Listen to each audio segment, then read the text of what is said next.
Capítulo 39. Como de costume, Elise foi a primeira a acordar. Ela entrou na sala de estar e abriu todas as persianas. A luz do dia inundou a sala. Viu-se cercada de livros. Uma pesada poltrona estofada de verde e um abajur simples eram os únicos móveis que tinham sobrevivido à ganância dos inquilinos. Havia pilhas de livros de diferentes tamanhos, espessuras e cores. Alguns tinham capas de couro ou papel, vermelhas ou douradas, outros estavam em pedaços. Quando viu aquela enorme quantidade de livros, Elise estremeceu e se aproximou deles com cautela. Fascinada, leu os nomes dos autores: Racine, Balzac, Flaubert, Dumas. Ela descobria uma nova faceta de Marie-Louise. Além da triste história de sua vida em Paris, Elise não sabia, na realidade, quem era aquela cozinheira que sempre tinha resposta para tudo. Meus livros são a única coisa que eu trouxe comigo de Paris.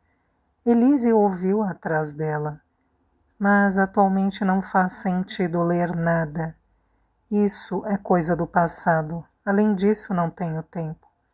Meu marido e eu costumávamos passar horas a fio na livraria da Rue de l'Odéon. Elise foi com ela para a cozinha. No corredor, descobriu uma coleção de fotografias de família.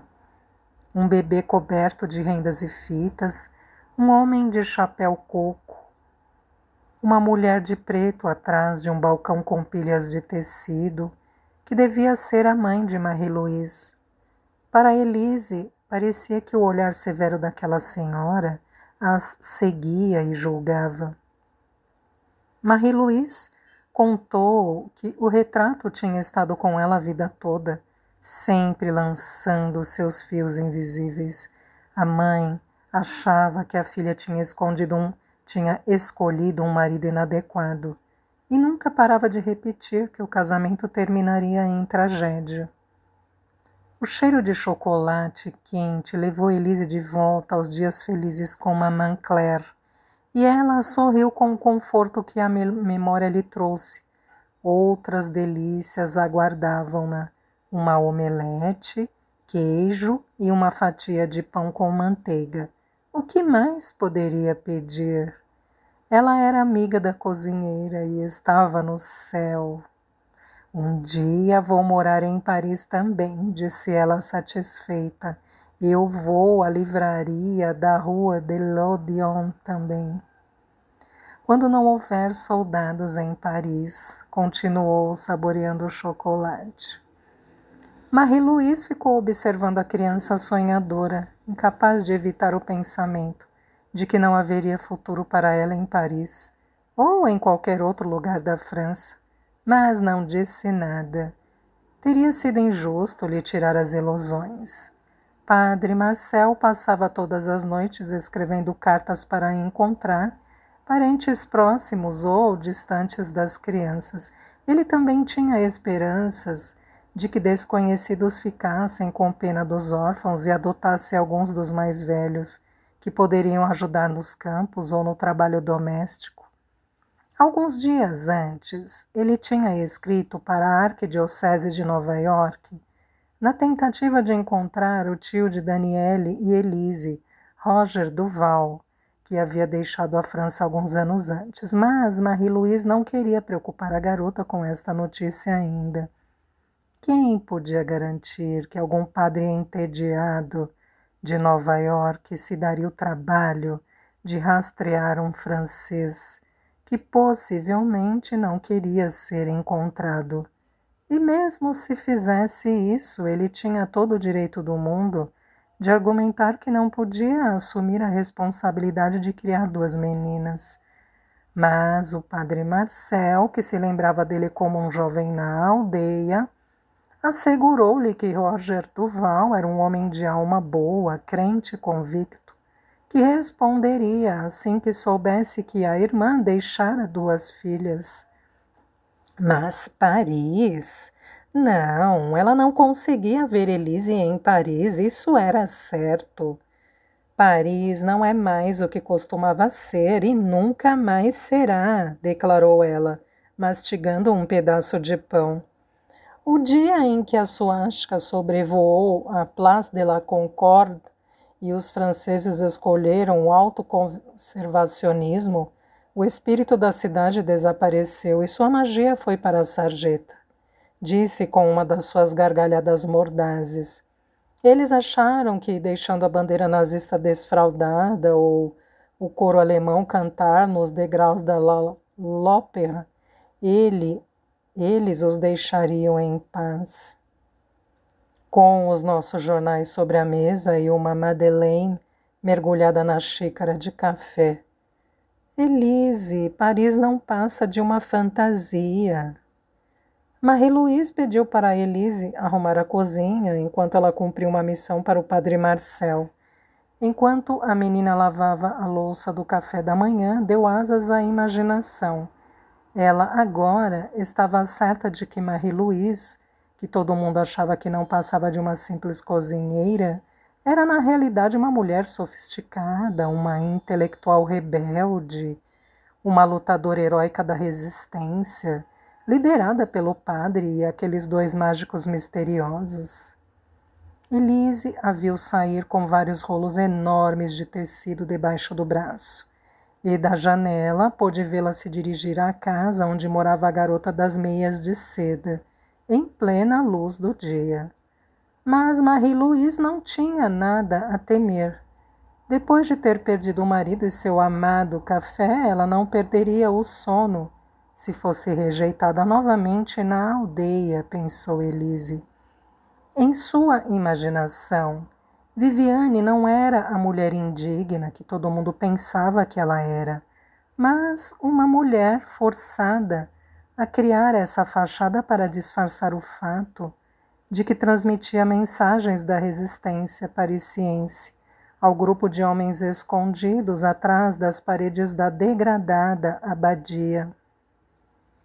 Também era possível que a missão de Viviane fosse envenenar seu amante, um temido oficial alemão, responsável pela morte de mais de um herói francês que corajosamente enfrentara o inimigo.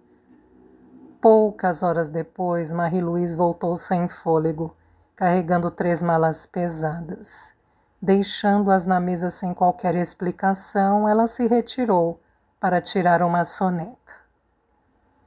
No domingo de manhã, pouco antes do nascer do sol, Marie-Louise e Elise partiram para a abadia. Elise teve que carregar uma mala enorme, mas não se atreveu a reclamar. Antes de saírem de casa, a cozinheira pegou no bolso um pedaço de chocolate embrulhado em papel prateado, partiu ao meio e deu metade a ela. Todos temos direito a uma delícia como essa. Foi tudo o que ela disse sobre sua visita a Viviane. Elise alegremente devorou aquela hóstia marrom, que se dissolveu em sua boca como um suspiro. Você não sente falta de nada de Paris? Elise insistiu. Claro que sim, mas você sabe do que mais sinto falta? Dos álamos, às margens do Sena. Capítulo 40. Elise sentia-se revigorada. Voltou para a abadia ansiosa para contar a Daniele tudo sobre suas aventuras na aldeia. Ela estava convencida de que a inofensiva cozinheira era uma corajosa combatente da resistência que, em vez de se esconder na floresta, transformara a abadia num centro de operações secretas, de onde ela iria eliminar os alemães, não só da França, mas de todo o continente. Antes de chegar ao dormitório, ela ouviu um alvoroço. Algumas crianças estavam gritando tão alto que até as paredes de pedra pareciam tremer. Ao longe, ela viu o padre Marcel correndo em direção a ela e, com cautela, se apressou para para entrar no cômodo às escuras. Daniele estava montada sobre o menino que nunca parava de insultar Elise, estrangulando-o com ambas as mãos e xingando-o raivosa, com palavras que os outros não podiam ouvir. O menino lutava para respirar e seus olhos estavam a ponto de saltar das órbitas, quando o padre Marcel tirou Daniele de cima dele. Num canto da cama que as duas meninas compartilhavam, estava a mala aberta de Mamãe Claire. As roupas estavam espalhadas pelo chão. A caixa de ébano jogada embaixo da cama, a fotografia e as cartas espalhadas por toda parte e a corrente de ouro do outro lado da cama. Elise começou a chorar enquanto pegava seus pertences, herança preciosa de Mamãe Claire. Um garoto alto e magro veio para defendê-la e lançou um olhar desafiador ao agressor, que ainda estava chorando de medo. Nem pense em se meter com elas novamente, está me ouvindo? O menino ameaçou. Ou você vai ter que se ver comigo. Boche, o agressor sussurrou com raiva para Elise bem baixinho para que ninguém mais pudesse ouvir. Arrastando os pés, ele foi para um canto do dormitório, onde ficou se contorcendo em silêncio por alguns segundos, antes de se deitar, encolhido, tentando evitar o olhar das outras crianças. Eu sou Henry. O novo defensor das meninas se apresentou. Com as costas da mão, ele enxugou as lágrimas de Elise e ajudou a colocar os casacos, uma fotografia e as cartas de volta na mala. Pode confiar, aquele valentão não vai incomodar você outra vez. É melhor guardarmos essa mala no meu quarto, disse o padre Marcel, que tinha observado a cena sem intervir. Ele colocou o braço sobre os ombros de Daniele, enquanto Elise fechava a mala. Então foi até o menino que ainda estava chorando, virado para a parede, e o levantou pela orelha. Você vem comigo para a sacristia, agora mesmo. Vamos andando. Quando Daniele pegou a mala, viu que a caixinha púrpura ainda estava debaixo da cama.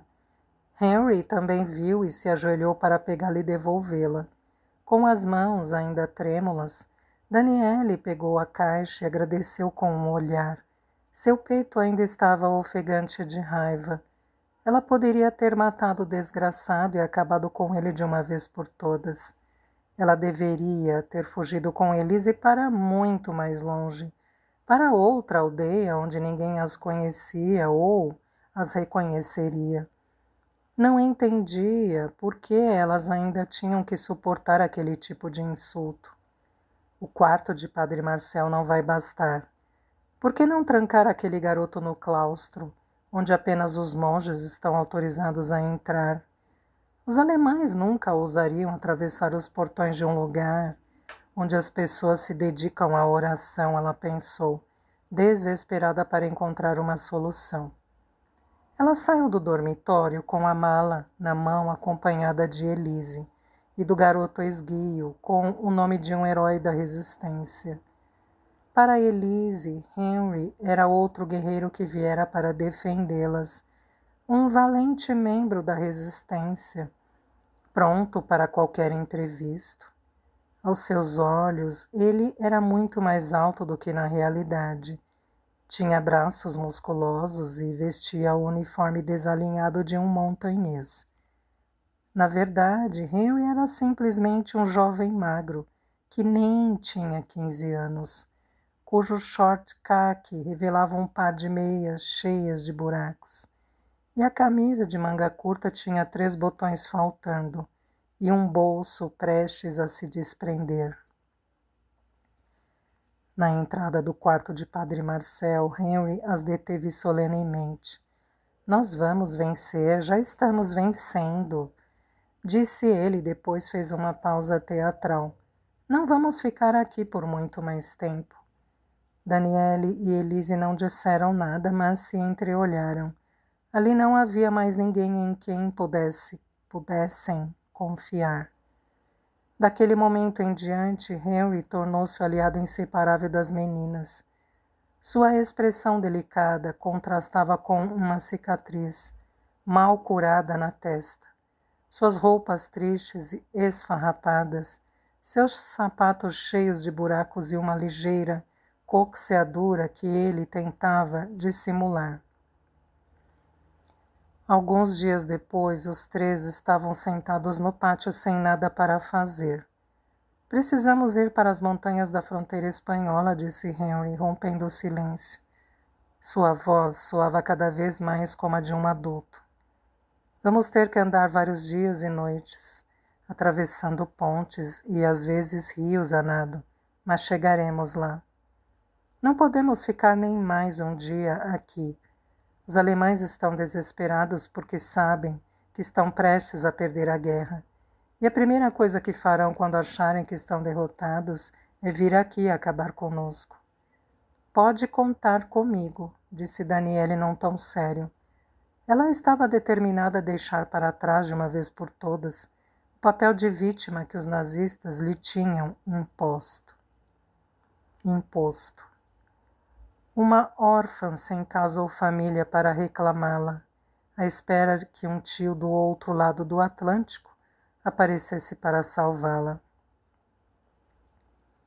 Seria mais seguro se ela deixasse a mala com o padre Marcel. Ela voltaria para buscá-la quando fossem livres. Se formos bem longe em direção ao sul, não encontraremos nenhum boche imundo por quilômetros. Henry continuou absolutamente determinado. O perigo lá é a milícia, aqueles malditos traidores franceses que colaboram com os alemães. Um milicien é 1000 vezes pior que um boche. Mas não se preocupem, os fazendeiros vão nos ajudar, vocês vão ver. Vamos encontrar abrigo de aldeia em aldeia até chegarmos ao nosso destino. Mas qual será o nosso destino? Elise perguntou, hesitante, sem querer tirar o ânimo da irmã, ou atentar contra o espírito rebelde do seu novo amigo. Ser um daqueles que enfrentam os alemães dia e noite. Esse é o nosso destino, disse Henry de maneira grandiloquente, imaginando uma multidão ouvindo-o com fervor. O bombardeio de Paris começará muito em breve. Os ingleses, americanos e russos estão determinados a varrer os nazistas da face da terra. Nenhum único deles será deixado vivo. O garoto ficou em silêncio por vários segundos, antes de acrescentar sombrio. E em breve, talvez vejamos uma bomba cair aqui também. A abadia ficará em ruínas e todos nós seremos sepultados em esquecimento. Quem sabe? Os três ficaram quietos, olhando as paredes de pedras da abadia, que agora lhes pareciam tão frágeis quanto os abrigos de palha e lama que os trabalhadores sazonais construíam nas fazendas próximas. Mas, passados apenas alguns segundos, Elise se levantou num salto. « Venham comigo », ordenou, adotando seu ar mais conspiratório. Daniele e Henry hesitaram. « Venham, é importante », insistiu, indo para a cozinha. Curiosos, os outros dois se levantaram e obedeceram com relutância. Elise os levou à misteriosa sala, onde uma vez tinha visto o coelho, a cartola e a varinha mágica. A sala, e isto é que era importante, onde ela havia descoberto os folhetos reveladores que o padre Marcel rapidamente tentara esconder.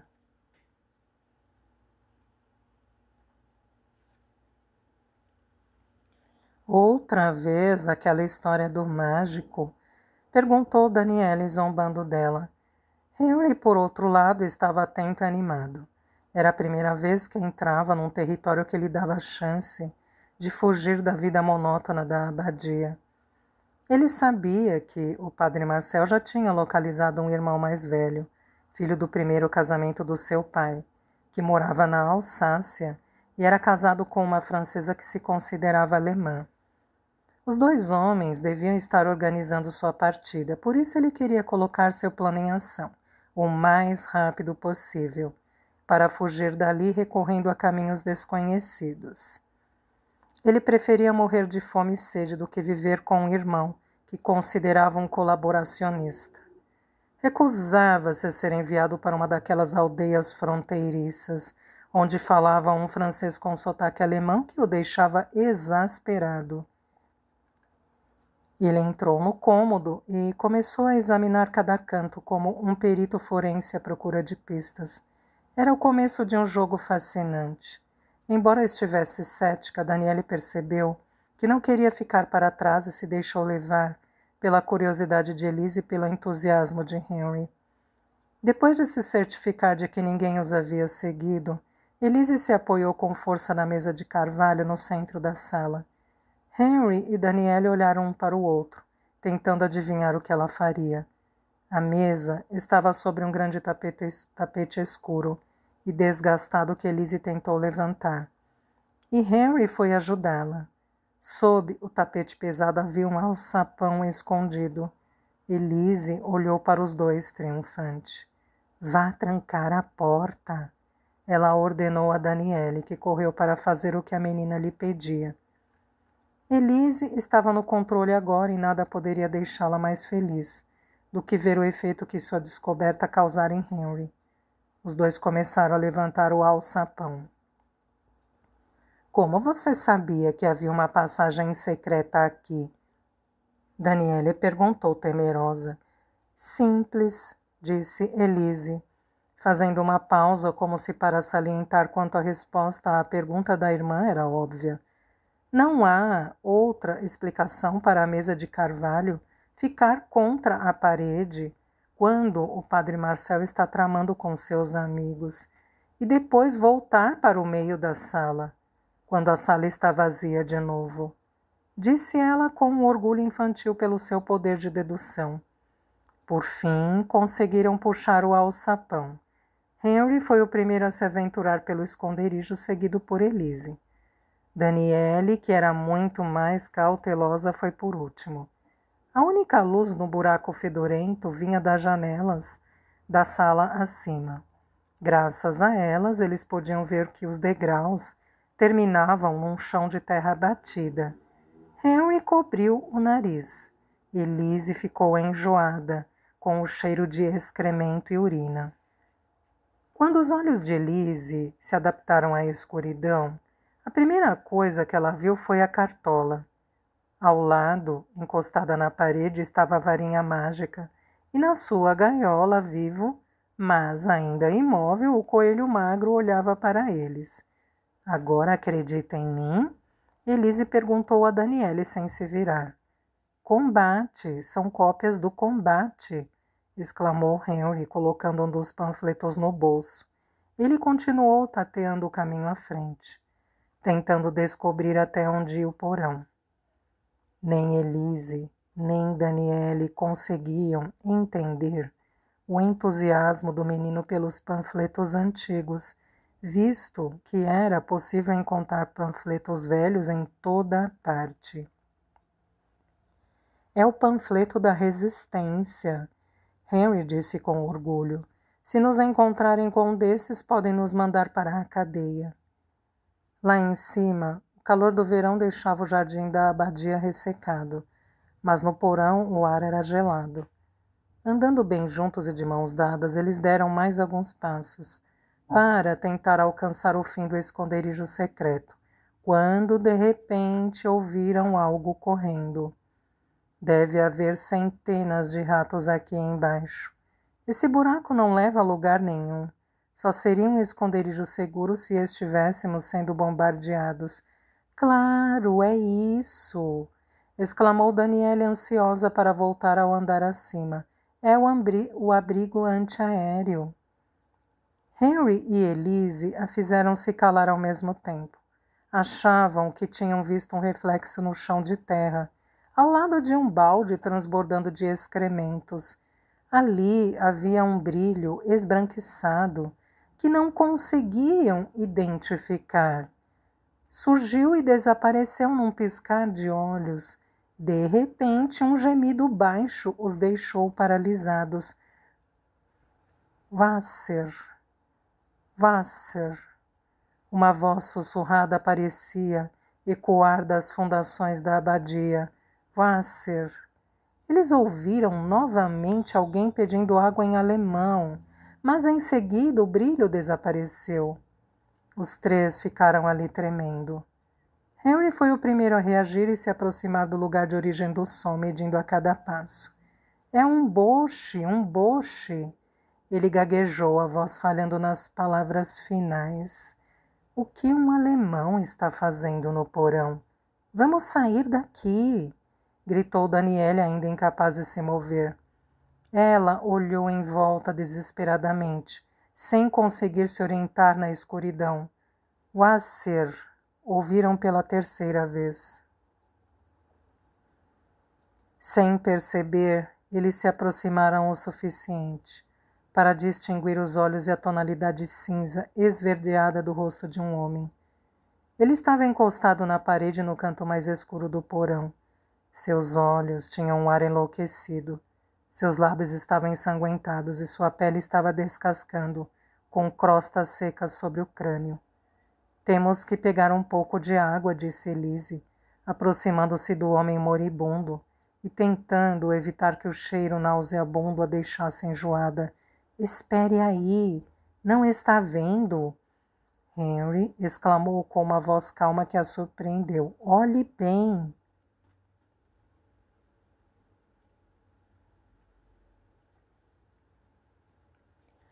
As duas meninas ficaram tão perto do homem que quase puderam sentir a respiração fraca, vindo dos lábios ressecados. Examinaram o homem maltratado. Daniele apertou a mão de Elise e gemeu. Não era apenas um boche. Mesmo na escuridão, eles podiam identificar sua insígnia militar. Era um oficial alemão. Vamos sair daqui agora, a brincadeira acabou, disse Daniele tentando arrastar Elise, que se mantinha imóvel. Elise, isso é uma ordem. Henry olhou para ela com a mesma calma de antes e cruzou os braços com ar de desafio. Do que você tem medo, Daniele?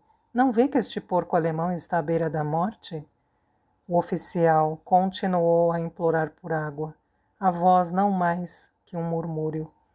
Ele não conseguia mover a cabeça ou o corpo. Parecia que já estava havia dias, cercado de excremento, comida estragada e sangue seco. Talvez semanas.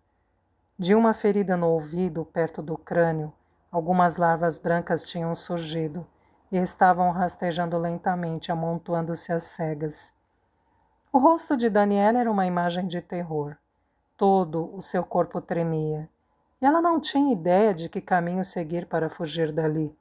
Tinha a certeza de que os alemães, ou ainda pior, os miliciens, estariam esperando por eles do lado de fora. Já deviam ter prendido o padre Marcel e o padre Auguste e assassinado os dois homens que se passavam por mágicos. Quando os três saíssem do porão, todas as crianças estariam agrupadas na sacristia e os alemães lançariam uma granada ou uma bomba, ou poriam fogo na abadia para reduzir todas elas a pó e cinzas. Uma calamidade leva a outra, ela pensou. Estava convencida de que aquele alemão estava condenado, não apenas os três, estava condenando não apenas os três à morte, mas todos que procuraram refúgio na abadia, toda a aldeia e talvez até a França inteira. O alemão está morto, Daniele balbuciou chorosa. Mortos não deliram. E esse aí está implorando por água, não está vendo? Henry argumentou impaciente. Vamos sair daqui. Ele assumiu a liderança novamente. E eles se retiraram às pressas, afastando-se do horror que tinham acabado de ver. Deixaram o oficial alemão ofegante, em meio ao que consideravam seus últimos suspiros. Começaram a subir, o medo dando lugar a um perturbador sentimento de culpa. Como Daniele, Elise achava que deveriam ter dado água ao oficial, algo para ele comer e tentado aliviar a dor de suas feridas. Se ninguém fosse resgatá-lo de imediato, os vermes acabariam devorando-o. Eles tinham descido para um sepulcro, uma câmara de tortura abandonada, um inferno que estava diretamente abaixo da casa de Deus. Por que deveríamos ter pena de um assassino? Perguntou Henry, tentando tranquilizar a si mesmo e as meninas, e aliviar o peso da culpa que os pressionava, mas ao mesmo tempo irritado consigo mesmo. Quando estavam em segurança na sala novamente, colocaram o tapete à mesa exatamente onde os haviam encontrado. Elise parou para se certificar de que a mesa estava alinhada com as janelas, assim como antes. Voltando ao dormitório, contornaram a capela, de onde podiam ouvir o eco monótono das orações do rosário. Os três queriam desesperadamente acreditar que, quando acordassem na manhã seguinte, descobririam que tudo aquilo tinha sido um sonho, ou melhor, um terrível pesadelo. De repente, Henry se lembrou de que ainda estava carregando a prova do crime com ele. A cópia do Combat estava no bolso e ele não tinha ideia de como se livrar do panfleto. Mesmo que o rasgasse em pedaços ou encontrasse uma maneira de queimá-lo, um resquício dele sempre permaneceria. Até as cinzas poderiam denunciá-lo. Eles foram para a cama sem dizer boa noite. Henry estava tão exausto que adormeceu no mesmo instante, convencido de que seria atormentado por uma série de pesadelos. Talvez fosse melhor esperar pela resposta do irmão, o colaboracionista. A culpa o consumia. Todos os músculos do corpo de Daniele doíam. Ela se sentia tão cansada quanto no dia do massacre, em que andara o dia todo carregando a mala, desde a praça bombardeada. Sabia que nada de bom resultaria daquela aventura. Ela tinha testemunhado um crime, e isso a fazia-se sentir tão culpada quanto um criminoso, ou até mais, pois não tinha dito nada sobre o homem moribundo no porão. Fechou os olhos assim que sentiu Elise deitar ao lado dela, e se deixou levar por uma fantasia agradável, que a salvou do pesadelo que acabara de viver. Ela estava na proa de um transatlântico gigantesco, de onde podia ver os arranha-céus de Nova York. Estavam deixando para trás a cintilante Estátua da Liberdade. Mais abaixo, no cais, ela podia ver seu tio Roger acenando para ela. Daniele sorria de volta para ele. Ela foi a primeira a desembarcar, e quando o tio a viu, ele a abraçou olhando para ela e a beijou na bochecha. Você se parece muito com sua mãe, ele disse calorosamente. Pode não ter os olhos azuis dela que os herdou da avó, mas tem o mesmo olhar e o mesmo sorriso. Daniele ficou muito feliz e saiu com o tio num carro perfumado com essência de jasmim. Eles aceleraram por uma cidade cheia de veículos e mulheres elegantes de chapéu, passeando de braço dado com homens de terno. Não havia soldados ou outros sinais de presença militar. Não se escutava nenhuma sirene, apenas a música alegre dos carros que passavam e as risadas das crianças brincando sem medo nas calçadas. Eles chegaram a uma casa com um jardim cheio de violetas e alguém a levou para o quarto. Da janela ela podia ver um parque cheio de árvores e tulipas. As imagens pacíficas de sua fantasia a acalmaram e ela conseguiu cair no sono. Na manhã seguinte acordou assustada. No sonho, sua irmã não existia.